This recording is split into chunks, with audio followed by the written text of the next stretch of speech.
Hello everyone, welcome back to our channel. So நேற்றோட continuity தான் இன்றைக்கி நம்ம பார்க்க போகிறோம். இப்போ அந்த பாட்டு ஷோ அதெல்லாம் முடிச்சுட்டு அவங்க ஆட்டோவில் கிளம்பிட்டு இருப்பாங்க, லைக் அவங்க வீட்டுக்கு.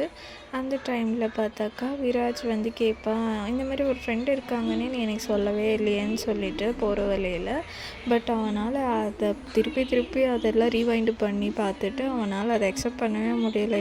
வந்து எப்படி அவன் கூட நின்று ஒரு டியூட் சாங் பாடலாம் அப்படின்னு சொல்லிட்டு அவள் தூங்கிட்டு இருக்கப்போ ஒரு குச்சி எடுத்து அவள் கால் மேலேயே ஜோராக அடிப்பாள். அவள் வந்து பயந்து போய் எந்திரிச்சிட்டு என்னங்க பண்ணுறீங்க அப்படின்னு கேட்டாக்கா, உனக்கு எவ்வளோ தைரியம் இருந்துச்சுன்னா நீ வந்து எவன் கூடயும் நீ பாட்டு பாடுவ, அதுவும் ரொமான்டிக் சாங்கெல்லாம் நீ பாடுவியா, நீ வந்து உனக்கு பாட்டு பாட தெரியும்னு சொல்லிட்டு ஏன் என்கிட்ட சொல்லலை, இன்னொன்று வந்து அவன் கூட வந்து காலேஜில் தான் நீ பாட்டு பாடுவேன்னு சொல்லியிருக்கா இல்லையா, அதெல்லாம் நீ ஏன் என்கிட்ட சொல்ல, அவள் யார் அப்படின்னு சொல்லிட்டு அவளை அடித்து ஒரு மாதிரி ரொம்ப டார்ச்சர் பண்ணி கேட்டுட்ருப்பாள்.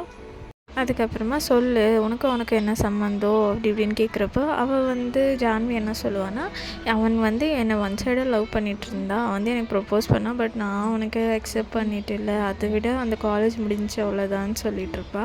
அப்புறமா மறுநாள் காலையில் ஆயிரும், இவள் அதையே உட்காந்து யோசிச்சுட்டு இருக்கப்போ சடனாக பின்னாடி வந்து இவன் கட்டி பிடிச்சிக்கிற வருவான். அந்த டைமில் அவள் பயந்து எந்திரிச்சு போய் நின்றுட்டு ஒரு மாதிரி ஷாக்கிங்காக இருப்பாள். அதுக்கப்புறமா இவள் சொல்லுவாள், இங்கே பாருங்கள், எனக்கு உங்களை பார்த்தா பயமாக இருக்குது, நாளுக்கு நீங்கள் ரொம்ப பண்ணுறீங்க, எனக்கு வந்து உங்கள் மேலே லவ்வோட பயம் தான் வருது, இந்த மாதிரி என்னை டார்ச்சர் பண்ணி ஏன் இந்த மாதிரியெல்லாம் பண்ணுறீங்க அப்படின்னு சொல்லி கேட்குறப்ப, இங்கே பாரும்மா, நான் வந்து உன்னை ரொம்ப லவ் பண்ணுறேன், நீ வந்து எந்த ஒரு கெட்டதோ இல்லை எந்த ஒரு பேட் ட்ராக்லேயும் நீ போயிடக்கூடாது, உன்னை வந்து யாரும் ஏமாற்றிடக்கூடாது அப்படின்னு சொல்லிட்டு தான் நான்லாம் இப்படி பண்ணுறேன் அப்படின்னு சொல்லிட்டு, சரி வா நம்ம சாப்பிட போகலான்னு சொல்லிட்டு அவனே எல்லாம் ரெடி பண்ணி வச்சுருப்பான், அவனும் அவன் தங்கச்சியும் ரெடி பண்ணி வச்சுட்டு அதுக்கப்புறமா அவங்களாம் சாப்பிட்டுட்ருக்கப்போ இவளுக்கு சாப்பிட்றப்போ கூட அந்த ஃப்ளாஷ்பேக் அவன் நைட் என்னெல்லாம் அவளை டார்ச்சர் பண்ணாலும் அதுதான் ரிப்பீட் மோடாக இவனுக்கு வந்துகிட்டே இருக்கும். அதுக்கப்புறமா தங்கச்சிக்காரியும் விராஜும் வந்து ஜான்வியை வந்து ஒரு மாதிரி கேலி பண்ணிவிட்டு சின்ன விஷயத்துக்கெல்லாம் பயப்படா அப்படின்னு சொல்லிட்டு ஒரு மாதிரி நக்கல் அடித்து சிரிச்சிட்ருப்பாங்க. அதுக்கப்புறமா ஃப்ளாஷ்பேக்கை பார்த்தாக்கா இவன் வந்து அவங்க தங்கச்சி ஒரு ஸ்டாச்சுவை உடைச்சிருச்சு இல்லையா, அந்த ஸ்டாச்சுவை வந்து ஒரு சீக்ரெட் ரூமுக்கு ஒன்று இருக்கும் அவனோடது, அந்த ரூமில் இட்டுன்னு போய்ட்டு எல்லாம் ஒட்டி வச்சுருப்பா. அப்போ என்ன சொல்லுவான்னா, உன்னை வந்து இப்படி பண்ணிட்டா அந்த சியா, அதனால் அவளுக்கு நல்ல பனிஷ்மெண்ட் நான் கொடுத்தே அப்படின்னு சொல்லிட்டு இவனால் அதை டாலரேட்டே பண்ண முடியலை, அந்த மாதிரி சொல்லிட்டு இருப்பாள். ஸோ நெக்ஸ்ட் டே பார்த்தாக்கா இந்த சியாவும் அவங்க வீட்டுக்கு கிளம்புற டைம் வந்தாச்சு. அதனால ஜான்விக்கிட்ட போயிட்டு, சரி நான் வந்து சியாவை ட்ராப் பண்ணிடுறேன், ஆனால் இன்னொரு விஷயம் என்னென்னா, நேற்று வந்து அவள் பண்ண விஷயத்துக்கு நான் அவளுக்கு பனிஷ்மெண்ட் கொடுத்தே அப்படின்னு சொல்லிடுவோம். இவளுக்கு ரொம்ப பயங்கர ஷாக்கிங்காக இருந்துச்சு, ஐயோ நம்ம தங்கச்சி என்ன பண்ணுவான்னு தெரியல, நம்மளே இவன் விட மாட்டா, அவளை என்ன பண்ணுவான்ட்டு இவன் ரொம்ப பயப்படுவான். அதுக்கப்புறமா இவள் போயிட்டு, சியா இங்கே பாரு உனக்கு ஒரு சர்ப்ரைஸ் இருக்குது அப்படின்னு சொல்லிட்டு ஒரு நெக்லஸ் எடுத்துன்னு வந்து கிஃப்டாக கொடுப்பா. அதுக்கப்புறமா சரி இந்த சர்ப்ரைஸ் எனக்கு ரொம்ப பிடிச்சிருக்கு அப்படின்னு சொல்லிவிட்டு அப்போவே அவங்க அக்காவை போட்டு விட சொல்லுவாள்.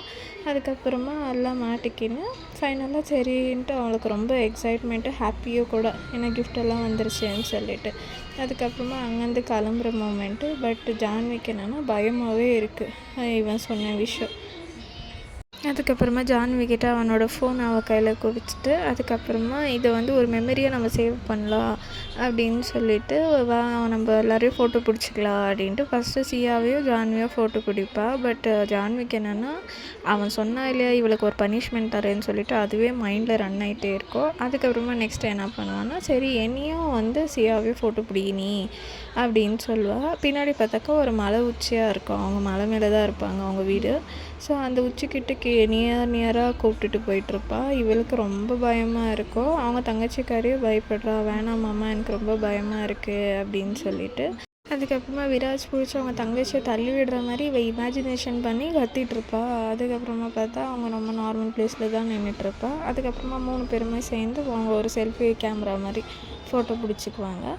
அதுக்கப்புறமா சரி எல்லாம் ஓகே இப்போ நம்ம கிளம்பலான்னு சொல்லுவாள். பட் இவளுக்கு வந்து ரொம்ப திக்குன்னே இருக்கும், இவன் என்ன பனிஷ்மெண்ட் கொடுக்க போகிறானே தெரியலையே அப்படின்னு சொல்லிட்டு. இன்னொன்று வந்து இவள் கையில் வந்து ஒரு கிஃப்ட் பாக்ஸை வேறு கொடுத்துட்டு போயிருப்பான், இதை வந்து நான் கிளம்பிட்டு போயினேன் நீ ஓப்பன் பண்ணி பாருன்னு சொல்லிட்டு இவள் கையில் ஒரு ஃபோன் கொடுத்துருப்பா இல்லையா. அந்த ஃபோனில் மறுபடியும் கால் பண்ணி அதில் நான் கொடுத்த கிஃப்ட்டை வந்து நீ பிரித்து பாரு, உனக்கு ரொம்ப பிடிக்கும் அப்படின்னு சொல்லியிருப்பா. அதுக்கப்புறமா இவளோ பிரித்து பார்த்தாக்கா இவளோட காலேஜில் பிடிச்ச ஃபோட்டோஸு, லெட்டரு எல்லாம் இதெல்லாம் ரொம்ப லாங் பேக்காக மேரேஜ்க்கு பிஃபோராக என்னென்ன ஆயிடுச்சோ அது எல்லாமே அதில் இருக்கும். அதில் வந்து ஒரு லெட்டரும் இருக்கும். அதில் என்னென்னா அவன் இவளை எவ்வளோ லவ் பண்ணுறான்னு சொல்லிட்டு எழுதியிருப்பான். அவளை விட்டு என்னால் இருக்க முடியாது அப்படி இப்படின்னு சொல்லிட்டு. அதுக்கப்புறமா இவ்வளோ ரொம்ப எமோஷ்னல் ஆகிட்டு நம்ம புருஷன் நம்மளை இவ்வளோ லவ் பண்ணுறான்னா நம்ம தான் அவனை சரியாக புரிஞ்சிக்காமல் அவனை கோவற மாதிரி நம்ம பண்ணுறோம் அப்படின்னு சொல்லிட்டு ஒரு மாதிரி அழுந்து எமோஷ்னல் ஆகிட்ருப்பா. அதுக்கப்புறமா இவள் ரொம்ப எக்ஸைட்மெண்ட் ஆகிட்டு எமோஷ்னல் ஆகிட்டு ஓகே இனிமேல் நம்ம புருஷனுக்கு நம்ம பிடிச்ச மாதிரி தான் இருக்கணும், அவன் வந்து நம்மளுக்காக இவ்வளோ பண்ணியிருக்கா, நம்ம வந்து காலேஜ் படிக்கிறப்போவே நம்மளை ஃபாலோ பண்ணியிருக்கா அப்படி இப்படின்னு சொல்லிட்டு இவள் வந்து ரொம்ப எமோஷ்னல் ஆகி ஒரு மாதிரியாக அழுந்துட்டு இருப்பா. அப்புறமா ஃபோனில் வந்து அவன் சொல்லுவாள், பார்த்தியா அவனுக்கு பிடிச்சா கிஃப்ட்டுன்னு சொல்கிறப்ப எனக்கு ரொம்ப பிடிச்சிருந்துச்சி, நீங்கள் இவ்வளோலாம் என் மெமரிஸை சேவ் பண்ணி வச்சுருக்கீங்கன்னு சொல்லவோ ஐ லவ் யூன்னு சொல்லிட்டு இவன் ஃபோனை வச்சுருவா. அப்போ வந்து தங்கச்சி என்ன ஃபீல் பண்ணுவான்னா, நம்ம அக்காவை நம்ம மாமா இவ்வளோ நல்லா பார்த்துக்கிறாங்க, இந்த மாதிரி ஒரு பையன் கிடைக்க கொடுத்து வச்சுருக்கணும் அக்கா அப்படின்னு சொல்லின்னு இருப்பா. அதுக்கப்புறமா சரி நீ சீட் பெல்ட்டெல்லாம் கரெக்டாக போட்டுக்கோ அப்படின்னு சொல்லுவான். ஏன்னா இவனுக்கு வந்து ஒரு ஃப்ளாஷ்பேக் தான், அவள் ஒடிச்சிட்டா இல்லையா, அது ஞாபகம் வந்திருக்கும். அதனால காரை வந்து வேகமாக ஸ்லோலேருந்து ரொம்ப ஸ்பீடாக எடுத்துகிட்டு போயிட்டுருப்பாள். ஸோ நெக்ஸ்ட் என்னாச்சுன்னு சொல்லிட்டு நம்ம நாளைக்கு வீடியோ பார்க்கலாம். இந்த வீடியோ உங்களுக்கு பிடிச்சிருந்துச்சின்னா please like and share, subscribe பண்ணுங்கள். தேங்க்யூ.